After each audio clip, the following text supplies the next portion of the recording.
Hey friends, welcome back.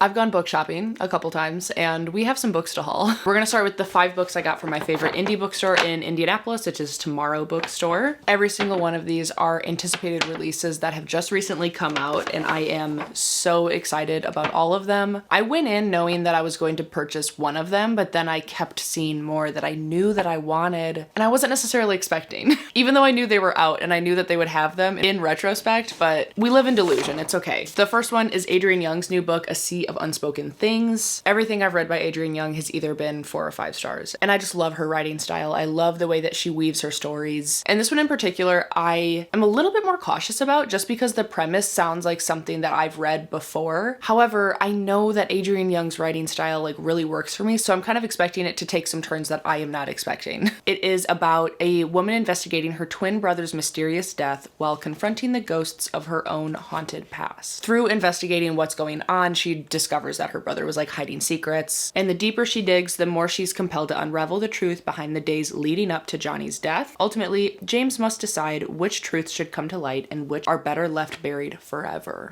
Then, of course, I picked up Private Rights by Julia Armfield. This is the author of Our Wives Under the Sea, which when I read that one, it was a 5-star read, easy. This haul from Tomorrow Bookstore is very blue themed and I'm living for it. This one is also about siblings. It says, it's been raining for a long time now, so long that the land has reshaped itself and old rituals and religions are creeping back into practice. There are 3 sisters, Isla, Irene, and Agnes. The 3 of them haven't spoken much, but when their father dies, it offers an opportunity for the sisters to come together in a new way. In the grand glass house they grew up in, their father's most famous creation because he was an architect, the sisters sort through secrets and memories he left behind, until their fragile bond is shattered by a revelation in his will. Their lives start spinning out of control, and even more sinister is that something related to their mother's long ago disappearance is now coming to light. Julia Armfield's writing is absolutely haunting and stunning. And Our Wives Under the Sea was in the running for Best Horror Book of 2022 when it came out. Okay, I had to look it up because I wanted to be sure. This is definitely still under the horror fiction genre. So that makes me super excited because I love this type of horror, the psychological sort of weird, what did I just read? And it seems like this still might make the mark for me. So I'm excited. Then we have Rental House by Week Wang. Cute little signed copy. Very excited about it. This book is about our 2 main characters, Kiru and Nate. They are college sweethearts who marry despite their family differences. Kiru's strict Chinese immigrant parents demand perfection, while Nate's rural white working class family distrusts his intellectual ambitions and his foreign wife. Many years into their marriage, the couple invites their families on a vacation. They're at a Cape Cod beach house and later at a luxury Catskills bungalow. Kiru, Nate, and their giant sheepdog navigate visits from in-laws and unexpected guests, all while wondering if they have what it takes to answer the big questions of marriage and if they have what it takes to see it through despite all of the differences. And it just seems like a really thoughtful slice of life story between this young married couple. And I was immediately intrigued by the cover, but I just feel really strongly about it for some reason. I feel like I'm gonna love it. This next one I'm really excited about. This author is actually coming to Tomorrow Bookstore in the next month or so. So obviously I had to get the book and I'm going to read it before I go to the chat, but it is All the Water in the World by Erin Kafal. It's sort of like a climate change dystopian future sort of style book. In the years after the glaciers melt, Noni, her older sisters, her parents, and their researcher friends have stayed behind in an almost deserted New York City. They are creating a settlement on the roof of the American Museum of Natural History,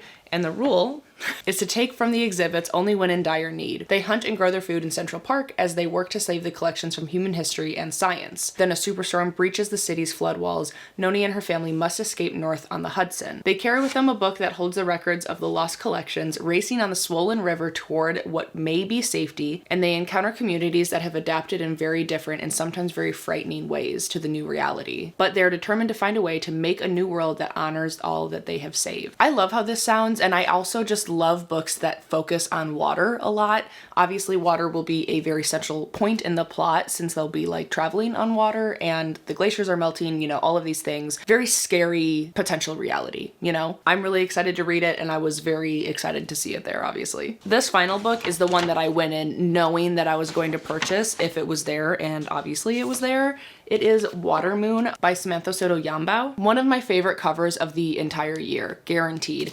And what's even cuter is the actual hardcover is the same thing, and it's a reversible dust jacket, and the inside has directions on how to fold this dust jacket to be a little like paper boat. So cute. It's set in Tokyo, and I have only ever read this little like blurb at the top, and that's all I want to read before going into it. But that says, a woman inherits a pawn shop where you can sell your regrets, and then embarks on a magical journey when a charming young physicist wanders into the shop in this dreamlike and enchanting fantasy novel. Sammy, sir, what are you doing, my guy?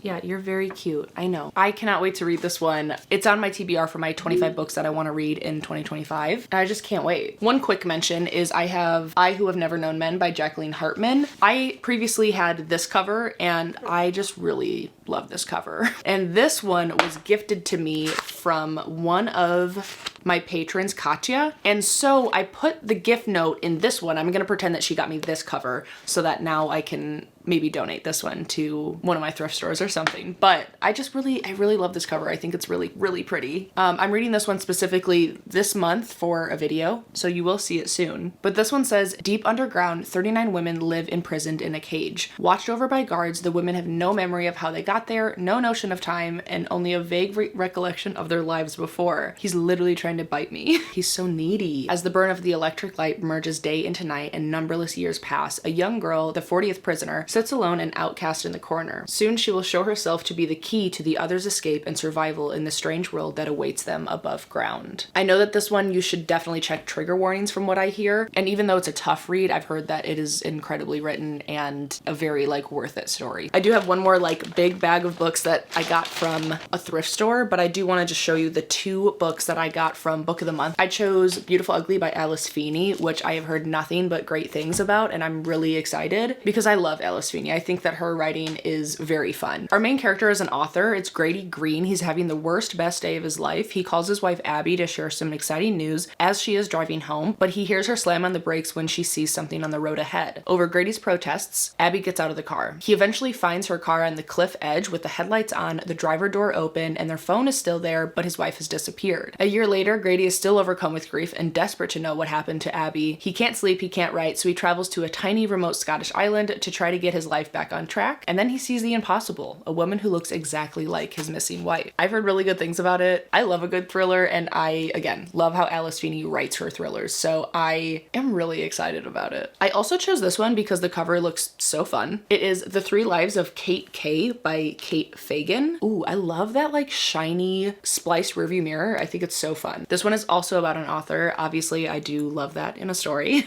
Says Kate K knows how to craft a story. As the writer of a best-selling book trilogy whose adaptation struck box office gold, she's one of the most successful authors of her generation. The thing is, Kate K doesn't exist. Her real identity has been a closely guarded secret, with only one other woman knowing the truth. That all changes when the actress from Kate K's movie adaptations, Rye Channing, asks to meet the writer behind the pen name. Kate feels an immediate connection with Rye, but is hesitant to reveal her true self. What follows leads Kate down the rabbit hole of her former life, still wondering all these years later if she made the right choice by running. I've read a couple thrillers where like our main character is not who they say they are, and there's always a fun level of suspense and surprise by the end, and I'm very intrigued by this because I do love, like I said, when there's an author as our main character, and I think that this setup sounds really interesting, so I'm excited to get to it. Okay, let's go through this big bag. All of these books were super cheap. Our friend group took a little weekend vacation up to Milwaukee. It was like a halfway meeting point between some of our friends, and there was obviously a used bookstore that we went to. Very cute. I did get Tomb Sweeping by Alexandra Chung. I've always loved this cover, and I wasn't gonna pass it up for $8. It seemed worth it. Compelling and perceptive, Tomb Sweeping probes the loyalties we hold to relatives, to strangers, and to ourselves. In stories set across US and Asia, we are immersed in the lives of immigrant families, grocery store employees, expecting parents, and guileless lab assistants. I'm curious to see if all of these different stories that we're following will intersect in any way, or if they're all just sort of like bite-sized little like short stories in and of themselves. Surface level, I like the conversations that it says that it will discuss, so I am excited to have it. The next 3 come with a little story time, okay? So we all know way back when the Twilight series came out by by Miss Stephanie Meyer. I read them as they were being published. It was a great time. But young teenage me, after I had read the books, I believe that I told my mom, like, no, I don't want them anymore. Like, don't even keep them. And then so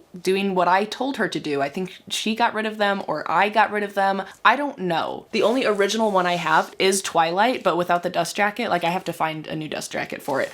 But this is the original, like, Twilight book that I read growing up, and I love it. It makes me happy that I still own this, and it makes me mad that I don't have the matching set, because then after this, I have New Moon, but in paperback, and the versions of Eclipse and Breaking Dawn that I have are the white ones, and I don't feel like grabbing them. But at the secondhand store, I was able to find some original hardcovers of the Twilight Saga, and they are all that like smaller hardcover. They're definitely like the first published editions. I was very excited to see them. So now I have New Moon, Eclipse, and Breaking Dawn to have like a cohesive set, and I'm really excited about it. If anyone has a Twilight dust jacket that they don't want that I can throw on my book, like, cool, let me know, because that was the only one the store didn't have. They had a bunch of like paperback Twilight copies, but no hardcover, which is fine. It's been fun to be looking for these in the wild. I haven't wanted to buy them new, and whenever I'm at like a used bookstore, I just like peruse and see if they have them, and they had 3 of them. So this was really exciting for me. And then just because I was in obviously that mindset in the store, I ended up buying Crave by Tracy Wolff as well.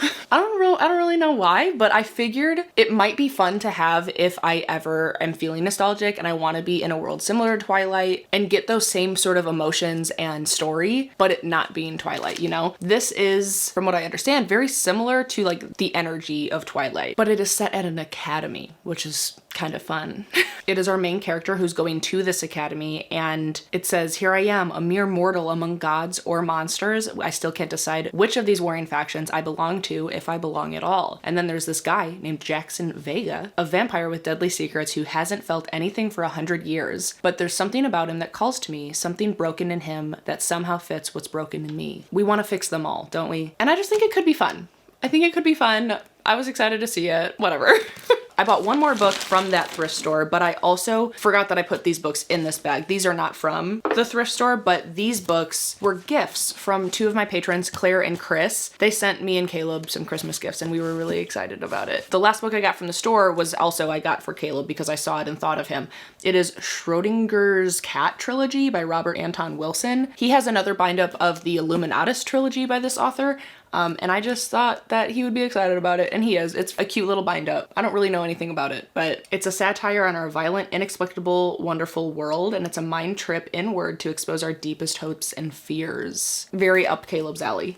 The books that Chris and Claire got Caleb are the Science Fiction Hall of Fame. It has stories by a bunch of like very classic sci-fi writers, 26 stories to be precise. It is the definitive collection of the best sci-fi stories between 1929 and 1964. Very fun. Exactly what Caleb would want to be picking up randomly. And then they also got him A Brief History of Thought, A Philosophical Guide to Living. I think this book came up during sprints once because Caleb, one of his 3 majors in college was philosophy, and this had come up, and Chris and Claire just got it for him, which is really, really sweet. And the books that they got me, which I cannot be more excited about, is The Lamplighter by Crystal J. Bell, which, if I'm remembering correctly, this is, I think, a book that has folktale horror in it. Because again, during our reading sprints, I think, have I been way too low this entire time? Wow.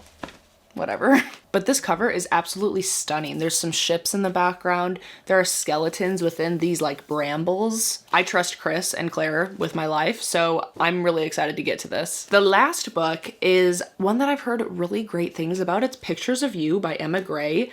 This cover is stunning. It's an addictive page turner, weaving together themes of love and loss, seduction and control. The tagline says, "What would you do if you could start over? Imagine having a second chance with the one you never forgot." Oh no. Oh my God, it says Evie should be grieving her dead husband, but since the car crash that claimed his life and landed her in the hospital, she can't remember him at all. The only person who can help her piece her past together is her high school best friend, Drew Kennedy. When snippets of her memory start falling into place, Evie wonders exactly how she ended up in a life that couldn't be further from the one she dreamed of. This time around, she's seen all the things she missed and the life she gets to choose again. Okay, that sounds kind of crazy. Like lit fic, but also sort of a thriller maybe? I don't know what this is categorized as, but I've heard really great things about it. Sometimes the amnesia trope does work, so I'm hoping that this is the case for me. Hi, of course, like 20 minutes after I finished filming, I got a book package in the mail. So really quick, I wanted to let you know, hi Caleb. Hi.